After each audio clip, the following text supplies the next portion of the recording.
A few years ago, I was reading an article that was describing the debate between Justine and Maya's Big Wave of the Year awards. The article centered upon who completed the wave. Did the winner of the Big Wave of the Year get awarded to the person who completed the wave or didn't complete the wave?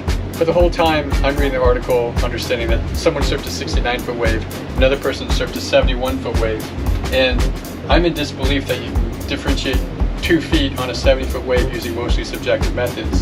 So at that point, I wanted to commit to develop the technology to try and produce an objective measure of wave height using strictly analytical data point methods. So that's what we started to do.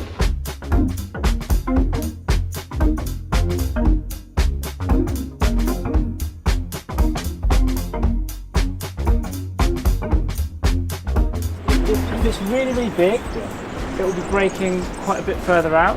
And over or in front of the lighthouse? No, more in front of the lighthouse. Okay, the bigger ones are in front. The biggest ones are always like pretty much in front, or maybe just to the right. Okay, yeah. But as you come out down here, it's a lot smaller. Like it's almost like in front of the house is the cut-off point for the energy zone. Yeah. It's very peaky, disjointed. Yeah. Like when you're in the spot, you're in the spot. You know, So we're able to bring 2 right. to do the leapfrog thing. Okay. So we hope to have 2 hours of continuous measurements, right?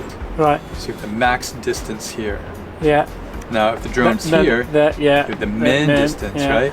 So then what we do is we just say max minus min equals height. We want to position the drone right before it breaks. So not right when you let go of the rope. No. But right before it and breaks. I think this is why it's going to be harder here. Right. Because it's not like, you know, like Jaws or Mavs, where Right. it's just like you could probably just sit there. It's shifty. It's shifty. Yeah, exactly. And sometimes it looks like it's going to go there, then all of a sudden it'll go whoop, and go like literally move like 100 meters. People say that the wave at Nazare is so slopey, right? Yeah.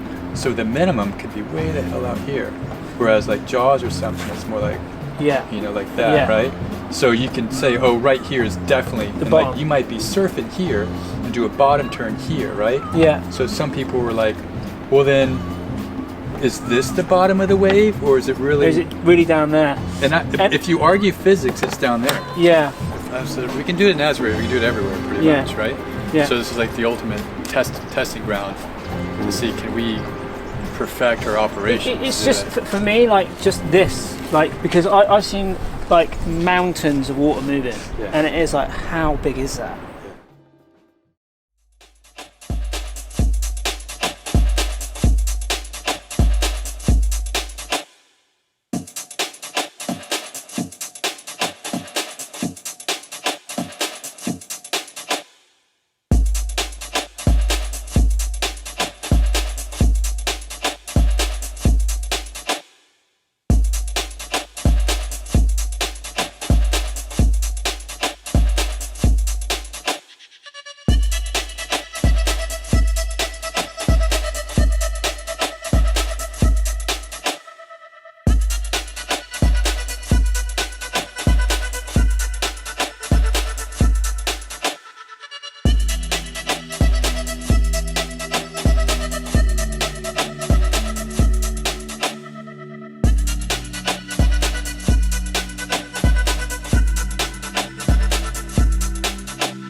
You're taking the picture from an angle, so how do you know which is how high is really?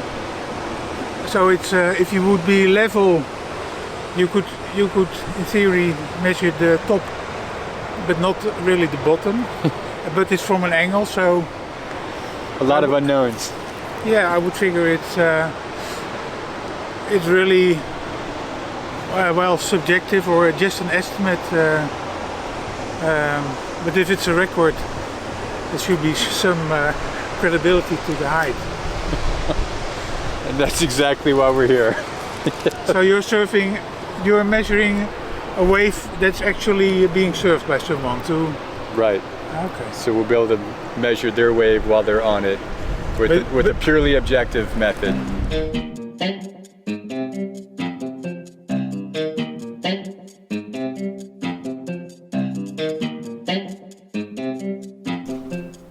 Sugar-free Red Bull, really? That's blasphemous. Individual field, yeah. Nice. Okay, so we got our time. So you want to maximize that screen and take off those events or whatever. So you can see where the wave is when you move like this, where the drone is at the time. Where the wave is, yeah. Right here. Yeah. Yeah. This is the. You know, that's interesting to show because you can see how shifty it is. Like we were all over the place trying to jump on the peak. Yeah. Okay, so what's now we can measure this. So this is 53.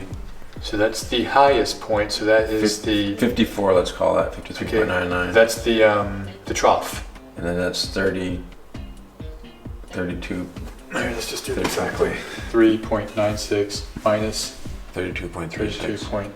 32.36 equals 21.6 meters. You can't know exactly how many feet in a meter, and that's roughly 3, but 6 meters. It's about 65. Whoa! That's 70.87 feet. That's not bad. That would be a record if someone caught it, right? Or not a record, but close to a record. You'd need. What's the record? 88. 88. Okay. But that was not one of the biggest waves out there. I know. We were not. No. And that was 70.87 feet. So what I can do is I can read this into my software and just calculate the differences and look at the time series of the actual feet. That's gnarly. I'm gonna have a heart attack. Just legit. I mean, which is cool because that justifies why I didn't surf, because normally, if it's not 82 feet, at least I just don't even paddle out. So, I don't feel so bad about not paddling out now. Yeah. We could do a redo and replicate it for here. We would have measured 80-foot plus waves. Yeah. Because our 70-foot wave, we thought it was in the right spot. It looked like it was in the right spot. You don't know. It could have been further out or further in. And then, so is this? How does this look then? So. Oh, okay. Like this, what here is actual raw data. Okay. So wait a minute. So raw data for the radar. Right. It's inverted, and it's this is like the distance from the ground. So we're flying at around 50 meters. So this is a peak, and this is the trough. What the radar sees. This is the wave height. Right. Smooth wave height, but overall you can see where their sets are, and this is time in terms of seconds. You can calculate how many seconds between sets, and if it gets to the point where you're hyper-organized, and this could be proprietary information. Andrew, there's about 2.5 minutes between sets we're looking at, and the last set came in 2 minutes ago, so expect something in 30 or 45 seconds. You know what I mean? Yeah. So we do this for all 3 flights, and then the third flight, here's your elevation data. Now, we probably, see how there's a big shift here? Yeah. It's because I lowered the drone. Right. Now, it makes no difference, it just, you see like, and that's because I was like, I think we can do lower. Another thing we want to do pretty desperately is go to a wave pool and validate this. Yeah. Because someone's going to say, well, how do you know it's 70 point feet? You put a pressure sensor in a known location. It's just a little baton thing you put on the bottom of the water. As the wave goes over it, it measures the pressure and calculates that into wave height. Super accurate, right? So you put a pressure sensor there. You can't do that in Nazare because it float all over. Yeah. And then you ask the engineers, hey, what's your prescribed wave height in this wave pool? I'm sure they know when they're pumping out waves. They must know. So then we fly the drone right over it. And then see if it's... So you have the drone measurement, the pressure sensor measurement, and the wave pool measurement. Yeah. And that's it. Yeah. That's the best you can validate it. So amazing to meet you. Thank you very too. much. Thank you. Well done, guys. Yeah. Oh, well, I was going to ask you one more thing. Hopefully, catch up with you very soon. Either here or in a wave pool somewhere. Really appreciate your time. So, cool. Alright. Thanks very much.